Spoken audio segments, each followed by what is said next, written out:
ئامادەکاریەکانی هاوڵاتیان بۆ ڕۆژانی جەژنی ڕەمەزانی ئەم ساڵ لە چاو ساڵانی ڕابردوو وەک پێویست نییە و بازاری کڕین و فرۆشتن کز بووە.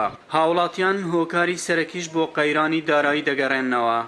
من دەپرسم خەڵک پارەی نییە، خەڵک ئیشی نییە و ئەوەی کە موچەخۆرە گوزەرانی خراپە، سزای ئەوەی کە موچەخۆر نەبێ، ئیش و کاری نەبێ. پێویست حکومەتی هەرێمی کوردستان پلانێکی هەبێ. ئەو کەسانەی کە زەرمەند بوونە بەهۆی ڤایرۆسی کۆڕۆنا قەرەبیان بکاتەوە، جیاوازی نەکات لێوان گەڕشێ بگەڕێکی تر، ئامارێکی دروستی لەبەردەستا بێتن.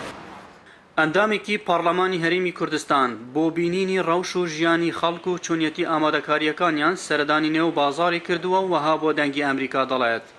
ئێمە دوێنێ هەژدە ئەندامی پەرلەمان لە فراکسیۆنە جیاوازەکان یاداشتێکماندا سەرۆکایەتی پەرلەمان و بۆ ئەنجومەنی وەزیران کام 400 ملیار دینارەی کە بەغدا تەمویلەکە بۆ هەرێمی کوردستان لە موچەی مانجی دوو سەر بکرێ بە کۆکردنەوەی داهاتی ناوخۆیی و داهاتی نەوت بتوانرێت موچەی مانجی دوو بدرێت. ڕاستە حکوومەتی هەرێمی کوردستان قەرزی لە کۆمەڵە کۆمپانیا و سەرمایەداری ناوخۆ کردووە، بەڵام ئەکرێ ئەم قەرزە دوا بخرێ، چونکە خۆتان نەزانن دۆخی دارایی خەڵک چەند خراپە. ئێستا ئێوە سەیرەکەن لە بازار بەراورد بە ساڵانی ڕابردوو نسبەتی چەندی دابەزیوە لە جموجۆڵی بازرگانی و هاتنی خەڵک هەیە لەم بازارە ئەگەڕێ، بەڵام پارەی لە جیفاندا نییە کەلوپەلی جەژن بکرێ. لە دوکانەکانی جلوبەرگ و شیرینی و چەرەزات هەست بە قەڵەباڵغی ناکرێت و فرۆشیارانیش پێیان وهایە ئەم بازارێک کە ئێستا هەیە تووشی زیانێکی زۆری مادیان دەکات، چونکە خەڵک بە ڕێژەیەکی کەم ڕوو لە نێو دوکانەکانیان دەکەن بۆ کڕینی کەلوپەل و پێداویستیەکانی جەژن.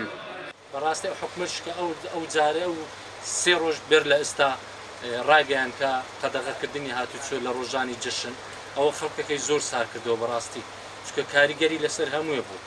کەسێک ئەگە بزانی جژنی نێتوانی بیستە دەرێ و کەس نێتە ماڵی حازری ناکات لە بۆ ڕۆژەکانی جەژن لە ڕووی جلوبەرگ و خواردن و شیرنەمەنی ئەوانە. بەڕاستی کاریگەری زۆرە بوو، دووش نەفسیە. ڕەنگە ئەو خەڵکە کێشەی دارایی هەیە، بەس بەو بە دەرەجەی نییە، یعنی وەکو ساڵەکانی نۆهەت نییە کە خەڵک نەهامەتێ بوو زۆی دەخوات. هاوڵاتیان پێیان وهایە بێپلانی حکوومەت لە چۆنیەتی هاوکاریکردنی خەڵکەکەی و بڕیارەکانی وەزارەتی ناوخۆ و تەندروستی حکوومەتی هەرێمی کوردستان سەبارەت بە قەدەغەی هاتوچۆ بەهۆی مەترسی ڤایرۆسی کۆڕۆنا نیگەرانیەکی زۆری لای هاوڵاتیان دروست کردووە.